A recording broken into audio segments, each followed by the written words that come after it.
இந்த டீசர் ரொம்பவே சூப்பராக இருக்குது. பிருத்திவிராஜ் சார் சொல்லவே வேணாம். டெடிக்கேஷன்னா நம்ம தமிழ் சினிமாவில் விக்ரம் சார்னா அங்கே டெடிக்கேஷனுக்கு அவர் அப்படின்ற மாதிரி உள்ள ஆள். வா பிருத்திவிராஜ் காட்ல எப்படி இருந்தார், அடுத்தடுத்த வந்த படங்களும் அப்படி தான் ஹிட் ஆகிட்டு இருக்கு. அந்த வரிசையில் இந்த படமும் கன்ஃபார்மாக ஒரு ஹிட் பண்ணுற மாதிரி தான் தெரியுது. அது நம்ம ஹெட்செட்கே பொறுக்கலையா.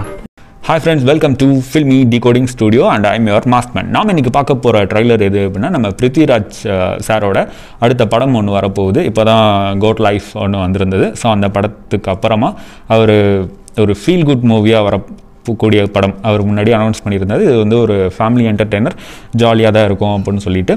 ஸோ அந்த படத்தோட ஒரு ட்ரைலர். அது என்ன படம் அப்படின்னா, குருவாயூர் அம்பல நடையில். ஸோ அந்த ட்ரைலர் தான் நம்ம இப்போ ரியாக்ட் பண்ண போகிறோம்.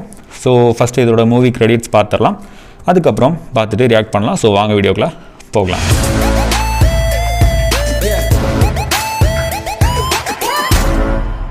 ஓகே, வீடியோக்குள்ளே வந்தாச்சு. ஃபஸ்ட்டு வந்து ஸ்டாரிங் வந்து பிருத்திவிராஜ் சுகுமாரன். உங்களுக்கு எல்லாத்துக்கும் தெரியும், இப்போ வந்து கோட் லைஃப் படத்தை முடிச்சிட்டு அதோட சக்ஸஸ் ஆல்ரெடி 5 days 100 crore மலையாள சினிமாவில் ஒன் ஆஃப் தி பெஸ்ட், அதாவது பெஸ்ட்டு கலெக்ஷன். ஃபஸ்ட்டு அந்த 5 days கலெக்ஷன் சொல்லுவாங்கள்ல, ஸோ அதில் ரொம்ப சீக்கிரமாக 100 கோடி கலெக்ட் பண்ண அந்த படம். அதுக்கப்புறம் இப்போவும் ரன்னிங்கில் இருக்குது. அடுத்து எவ்வளோ கலெக்ட் பண்ணுவோம் அப்படின்றத வந்து பார்த்துக்கிட்டே இருக்காங்க. அண்டு அதுக்கப்புறம் இந்த படம் வருது. இந்த படத்தை அவர் எடுத்து முடிச்சிட்டாரு. ட்ரெய்லர் ரிலீஸ் பண்ணிட்டாங்க. இன்றைக்கி நேற்றுக்கு ரிலீஸ் பண்ணியிருக்காங்கன்னு நினைக்கிறேன். எஸ், நேற்றுக்கு ரிலீஸ் பண்ணியிருக்காங்க. இன்னையிலேருந்து எம்பிரான் அப்படின்னு ஒரு படம், அதாவது லூசிஃபர் படத்தோட ப்ரீக்வல், சீக்வல் கிடையாது, ப்ரீக்வல். அதுக்கு முன்னாடி, அதாவது லூசிஃபர் படத்துக்கு முன்னாடி என்ன நடந்தது அப்படின்றதுக்கான ஒரு படத்தை எடுக்கிறாங்க. ஸோ அந்த படத்தோட ஷூட்டிங் ட்ரிவாண்ட்ரத்தில் ஸ்டார்ட் ஆகிடுச்சு. ஓகேங்களா. ஸோ இப்போது அதுக்கு அடுத்த படம் இப்போ வந்து இது வருது. இதுக்கப்புறம் லூசிஃபர் வரலாம். அதுக்கப்புறம் பேசில் ஜோசப் நடிக்கிறார். பேசில் ஜோசப் வந்து நம்ம இந்த படம் கோதா, அதுக்கப்புறம் மின்னல் முரளி, இந்த படத்தோட டேரக்டர். அவர் வந்து இப்போது ரீசெண்டாக வருஷங்களுக்கு சேஷம் படத்துலையும் வந்து நடிச்சிருக்காரு. அண்ட் அந்த இண்டஸ்ட்ரியை பற்றி சொல்லவே வேணாம், எல்லாருமே வந்து எல்லா கேரக்டரும் பண்ணுவாங்க அப்படின்ற மாதிரி உள்ளது. அதுக்கப்புறம் நிகிலா விமல், இவங்க வந்து நம்ம யார், ஒரு படம் வந்துச்சு தம்பின்னு நினைக்கிறேன், தம்பி அப்படின்னு சொல்லிட்டு தமிழில் ஜோதிகா மேமும் கார்த்திக் சாரும் நடிச்சிருந்தாங்களா, அதில் நடித்த ஹீரோயின். அண்ட் அன்ஸ்வரா ராஜன், இவங்க இப்போ மலையாளத்தில் நேரு அப்படின்னு படத்தில் நடித்த ஹீரோயின். அப்புறம் இப்போ ரீசெண்டாக நம்ம நிவின் சார் கூட மலையாளி ஃப்ரம் இந்தியா, எஸ், அந்த படத்தில் நடிச்சிட்ருக்காங்க. அதுக்கப்புறம் இப்போது ரைட்டர் வந்து தீபு பிரதீப், டிஓபி வந்து நீராஜ் ரவி, எடிட்டர் வந்து ஜான் குட்டி, மியூசிக் அங்கிட் மேனன். பார்ப்போம் எப்படி இருக்குது அப்படின்னு சொல்லிட்டு. அண்ட் இந்த டீசரோட டியூரேஷன் வந்து 1 minute 49 seconds. ட்ரைலர் கூட இல்லை, டீசர். Okay, 3, 2, 1 go. பேசில் ஜோசப். ഈശ്വര, നടക്കൂല്ലെന്നൊരു ഉറപ്പില്ലാത്തൊരു കല്യാണം, ഒരു ജീവൻ മരണ പോരാട്ടം, നല്ലൊരു കണി കാണിക്കണേ.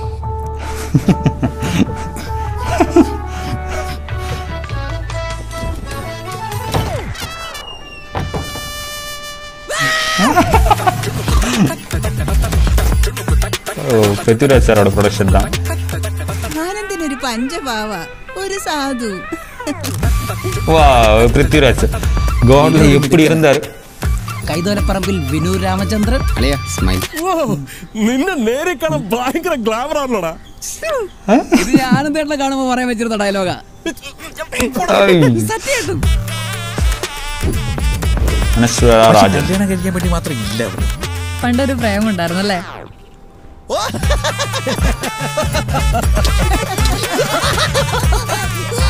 உண்மையிலே செம்ம ஜாலியான ஒரு படமாக இருக்க போகுதுன்னு நினைக்கிறேன். എന്താ കഴിച്ചേ? കഴിച്ചത് ബർഗറും കോക്കും. നമ്മുടെ അഞ്ജലിനെ കെട്ടിച്ചു കൊടുത്താ നമ്മുടെ വംശം തന്നെ അറ്റുപോകും. വംശം അറ്റുപോകില്ല. ഇപ്പൊ ഞാനുണ്ടല്ലോ ജനഗണമന. Yes, okay. ജനഗണമന ഇല്ല, പേടിക്കാനൊന്നുമില്ല. കല്യാണം കഴിഞ്ഞാൽ എല്ലാം ശരിയായി. நல்லா இருக்கே. വിപിൻ ദാസ്. ഞാനല്ല, നിങ്ങളാണ് ആനന്ദേട്ട ഹീറോ. എന്നാ കാണാം, ഗുരുവായൂർ അമ്പലം നടയിൽ വെച്ച് തന്നെ കാണാം. ஓ ஓகே, செம்மையாக இருக்குது, எனக்கு ரொம்ப பிடிச்சிருக்குது. அது ஏன்னு தெரில, அதாவது நம்ம ஐயோ ஹெட்செட்டுக்கே பொறுக்கலையா, சாரி ஹெட்செட்டுக்கே பொறுக்கல, கீழே விழுந்துருச்சு. ஓகே, எதுக்கு அப்படின்னா பிருத்விராஜ் சாரை வந்து ஒரு ஃபன் மோட்டில் பார்க்குறது வந்து அவ்வளோ நல்லாயிருக்கும் பார்க்குறதுக்கு. எப்படி அப்படின்னா எப்படி சொல்கிறது, இந்த காட் லைஃப்பில் பார்த்தீங்க இல்லையா, ஸோ அது வந்து அவருக்கான படம், அவர் வந்து தன்னை நிரூபிக்கணும் அப்படின்றதுக்கான படமாக இருக்கும். இது வந்து ரொம்ப ஜாலியான என்டர்டெய்னரான ஒரு விஷயம். ரொம்ப ப்ரோ டாடி அப்படின்னு ஒரு படம் வந்துச்சு, அவரே டைரக்ட் பண்ணி மோகன்லால் சார் நடிச்சிருந்தார். ஸோ அந்த படத்துலலாம் பார்த்தீங்கன்னா இவரோட அந்த மேனரிசம், இவரோட அந்த குட்டி குட்டி ரியாக்ஷன்ஸ்க்கே வந்து பெரிய ஃபேன் பேஸ் இருக்கும். ஸோ அந்த மாதிரி படம் தான் இதுவும் இருக்கும் அப்படின்னு நினைக்கிறேன். அண்ட் இதில் அவரோட அந்த எக்ஸ்பிரஷன் இதெல்லாம் பார்க்கும்போது பக்கா, இது வந்து சொல்லவே வேணாம், இது கன்ஃபார்மாக ஒரு ஃபேமிலி என்டர்டெய்னர், ஒரு ஃபீல் குட் மூவி.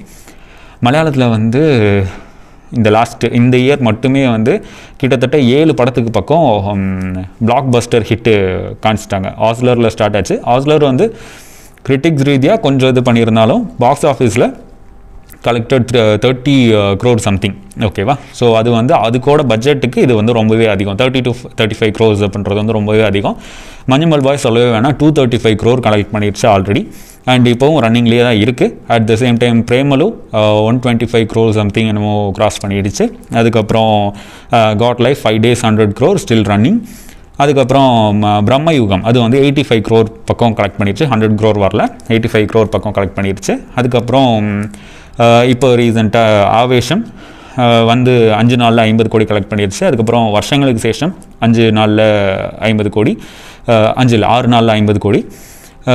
அதுக்கப்புறம் கூட இன்னொரு படம் வந்துச்சு, வருஷங்களுக்கு சேஷம், ஆவேஷம், அப்புறம் இன்னொரு ஏதோ ஒரு படம் வந்துச்சு ஜெய் கணேஷ். அதுவுமே வந்து கிரிட்டிக் ரீதியாகவும் சரி பாக்ஸ் ஆஃபீஸ்லேயும் சரி நல்ல கலெக்ஷனில் தான் போய்கிட்டு இருக்கு. எவ்வளோன்னு இன்னும் அனௌன்ஸ் பண்ணல அவங்க. ஸோ இது எல்லாமே பார்க்கும்போது அடுத்தடுத்த படங்கள் இவங்களுக்கு இன்னும் லைனப்பில் இருந்துக்கிட்டே இருக்குது. இன்னுமே வந்து இவங்களோடது முடியல. மலையாளி ஃப்ரம் இந்தியா நிவின் பாலி சாரோடது அடுத்து வரப்போகுது. ஏன்னா வருஷங்களுக்கு சேஷம்னா செம்மையாக ஹைப் ஆகிடுச்சு நிவின் பாலி சாருக்கு. அண்ட் இந்த படம் மலையாளி ஃப்ரம் இந்தியா அந்த டீசர் லைட்டாக பார்க்கும்போதும் இல்லை அந்த பாட்டு இப்போ வந்துச்சு கிருஷ்ணா அப்படின்னு சொல்லிட்டு ஒரு பாட்டு, ஸோ அந்த பாட்டு பார்க்கும்போதும் ரொம்பவே சூப்பராக இருக்குது. அண்ட் அவரோட கம்பேக்காகவும் வெயிட்டிங். கம்பேக் கொடுத்துட்டார் இந்த படத்தில் நிவின் பாலி, வருஷங்களுக்கு சேஷம் படத்தில்.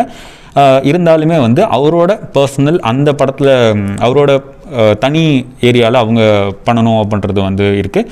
ஸோ அந்த படம் வரப்போகுது. அதுதான் வந்து ஜனகணமன டைரக்டர் அவரோட எடுக்கிற படம். இது வந்து ஜெய ஜெய ஜெயஹேன்னு பேசில் ஜோசப் சார் நடித்த ஒரு படத்தோட டைரக்டர். ஸோ இது பார்க்கும்போது இல்லையா, முன்னாடி அந்த ஜெய ஜெய ஜெயஹே அந்த படம் வந்து ரொம்பவே ஒரு சூப்பரான படம், ஒரு சூப்பரான மெசேஜ் சொல்கிற படம், எந்த விதத்துலையும் எந்த விதமான காம்ப்ரமைஸும் பண்ணாத ஒரு படம். ஸோ அதே படத்தை தாண்டி இந்த படமும் வரும்போது இது மேலே ஒரு எதிர்பார்ப்பு ரொம்பவே அதிகமாக இருக்குது. அண்ட் இந்த டீசரை பார்த்தோன்னே புரிஞ்சு போச்சு, கன்ஃபார்மாக இது வந்து அகெயின் ஒரு செம்ம ஃபீல் குட் மூவி அப்படின்னு சொல்லிட்டு. மியூசிக் பற்றிலாம் எதுவுமே பேச தோணல, ஏன்னா ஃபுல் அண்ட் ஃபுல் ஒரு டோட்டல் பேக்கேஜாக இந்த டீசர் வந்து சூப்பராக இருக்குது. இன்னும் ட்ரெய்லர் வரும், அதுக்கப்புறம் செகண்ட் ட்ரெய்லர் கூட விடுறதுக்கு சான்சஸ் இருக்குது.